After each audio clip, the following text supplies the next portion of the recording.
Hello and welcome to MyUltraLife. Today I have just one question for you. Why are we so fat? Most of us are overweight, or just face it, we're fat. I'm fat, your sister's fat, your mom is fat, your brother's fat, your dad is fat. My God, your dog and cat are fat. But why are we so fat? That is the $300 billion question. I wanted to know why you're so fat, so I did some research. And since I'm a considerate guy, I'm going to share with you what I learned. According to the Centers for Disease Control, 69% of all adults over the age of 20 are overweight. Nearly 36%, or 87 million of us, are obese.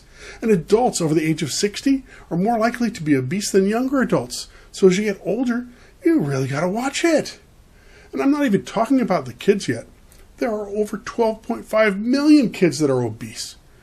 Being overweight isn't just about looking good or body image. Being overweight just is not healthy.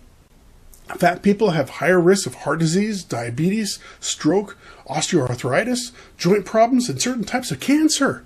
It's expensive to be sick.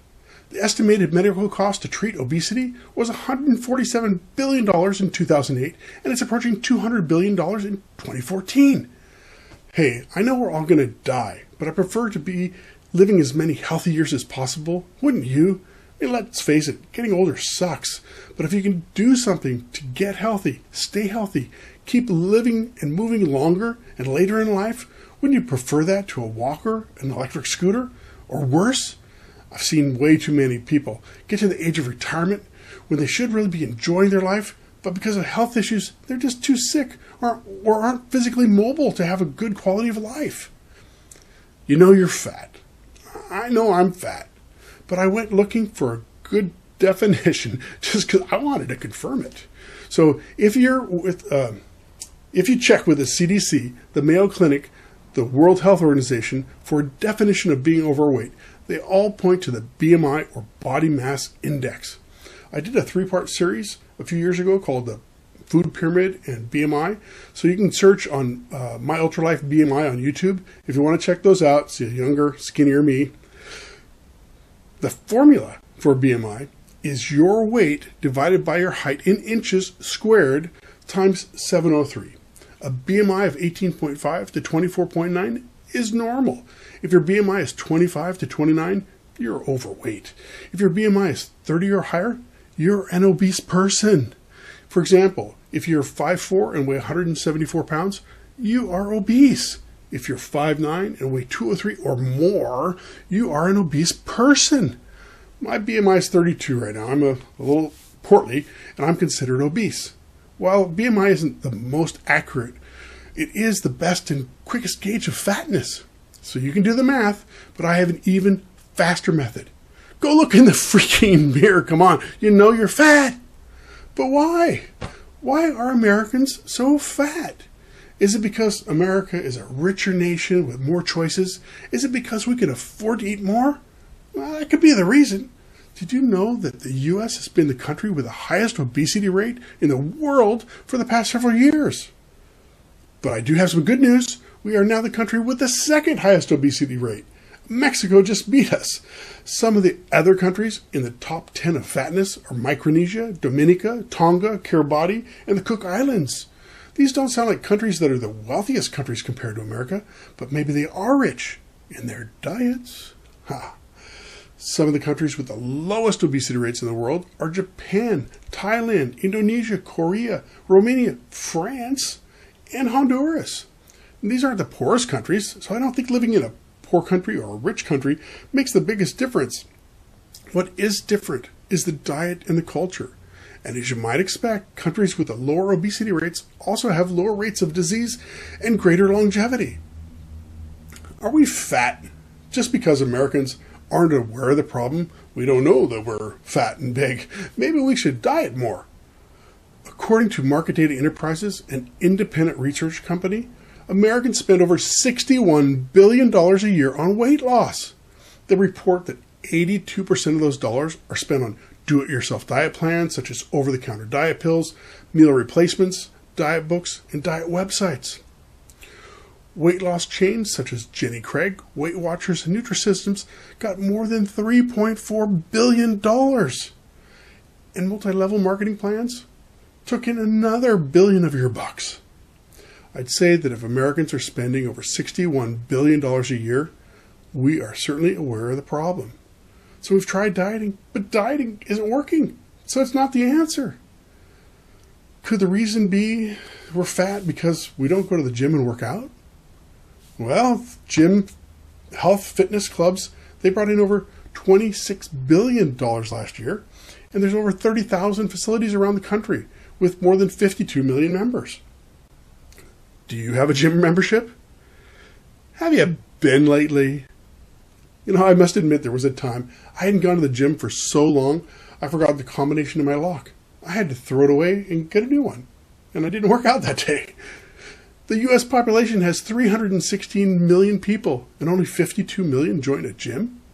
I wonder how many of these members actually go to the gym? Well, I guess those that do work out are the healthy minority. More of us should go to the gym, but we're just not. I know there's lots of you who don't like the gym, and you say, well, I'm going to work out at home. Did you know that you spent over $2 billion on home fitness equipment? That treadmill was not meant for hanging your clothes on. So let's do the numbers. Treating diseases that are the result of obesity costs almost $200 billion a year. We spend $61 billion a year on dieting. We go to the gym, some of us, and we spend $29 billion on gyms and fitness centers, and $2 billion a year on fitness gear. That's nearly $300 billion a year spent by Americans each year to lose weight and get fit. Yet 69% of us are still overweight and 36% of adults are obese. So even after spending hundreds of billion dollars a year, we're still fat. Something is not working. And my point is not to focus on the money being spent. My point is that people are trying different methods to lose weight and battle obesity, but it's just not working. Maybe the government should help. But be careful what you wish for. They might just start helping us if we can't learn to control ourselves. Because obesity is an enormous, gigantic public health concern, and especially with the government getting deeper into the healthcare business. So as you might expect, there are many government agencies involved in studying and preventing obesity in children and adults. Let's just run through a few of those government agencies. Just a few. You've got the Department of Health and Human Services, and they oversee the Administration for Children and Families, Centers for Disease Control and Prevention, the Administration on Aging, Health Resources and Services Administration, the National Institutes of Health, the Office of Women's Health, the Office of Indian Health Services, the Office of Public Health and Sciences, which oversees Office of Adolescent Health, the Office of the Surgeon General, Office of Disease Prevention and Health Promotion, the President's Council on Fitness and Sports, the Office of Minority Health, the Office of Women's Health. Wait, I thought we already covered women's health. The list is exhausting, and we haven't even gotten to some of the big ones yet, like the USDA and the FTC and the FCC, who's supposed to get the word out on all these programs for us. And these agencies, they all have sub-agencies. If you go to the USA.gov website and search the word obesity, you get over 6,880,000 results on studies and reports on obesity. It's incredible.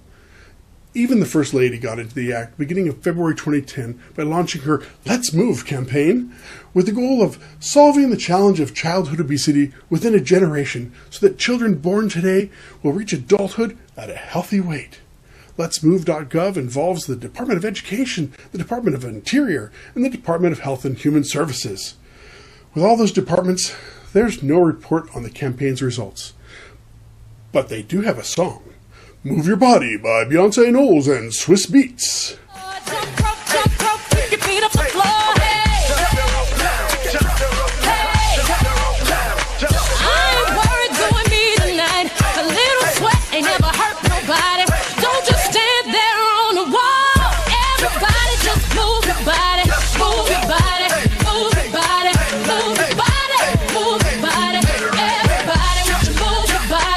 Everybody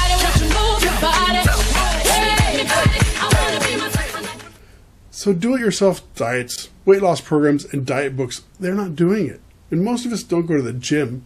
And the government is studying the issue and implementing programs while the obesity rate continues to increase. So what's the solution? I don't know. Oh wait, you thought that's what this was all about? You thought I had the answer? Come on. If 6,880,000 articles on USA.gov haven't provided the answer, I don't think I have the answer. Ask yourself, why are you so fat? Do you know the answer? Well, I know that if we don't take responsibility for ourselves and solve this issue on our own, I can assure you the government will be compelled to help us and solve it for us. Banning big sodas in New York is just the beginning. The government can go a lot further if they feel they need to for our own good. Are you willing to give up your personal freedom? It seems like we've already lost our self-control. So what do you expect? So what is the solution to obesity? I don't know what the answer is for everybody, but I do have some ideas, and I'll be sharing those in future posts. I think we need to find the solutions that work for each of us individually. If we work together on solving our own obesity step by step, we'll learn what works for each of us. And I hope that we can use the MyUltraLife site as a forum to share ideas on what works and what doesn't. What makes MyUltraLife better than the hundreds of other health and fitness websites out there? You do. You and me together. We can do it together. We make it better through our effort to lead ultra lives. By motivating and encouraging ourselves to reach our goals, we make it better. And if we lose weight, get fit, stay fit, and improve ourselves, then we become examples and an inspiration for others. Hopefully over time, we might just help others lead ultra lives too. Watch for future posts where I'll work to answer the question of why are you and I so fat? And more importantly, how you can go from fat to fit. And I'm going to be running and swimming and biking and eating my way from fat to fit. I hope you'll join me along the way. We'll be talking about goals. We'll be working on ways to achieve those goals, helpful tips, and much more. So I hope you follow along on my journey to lead an ultra life. MyUltraLife. Now be sure to check the written version at MyUltraLife.com for links to all the references. And while you're there, take a minute to register as a MyUltraLife member. You can post comments, photos, post your goals, progress, achievements, form groups, join groups, and more. And it's all free. And hey, if you like this video and want to see more, subscribe to my YouTube channel. And while you're there, rate and comment as well. I'd love to hear from you, and I'll do my best to respond to every comment. Hey, today's shirt is from the Challenged Athletes Association. It's a great organization that raises funds for challenged athletes. No, not athletes like you and me. I mean, we have our challenges, but think about competing without an arm or a leg. It's a great cause, and they've got some great fundraising events. So look for one in your area.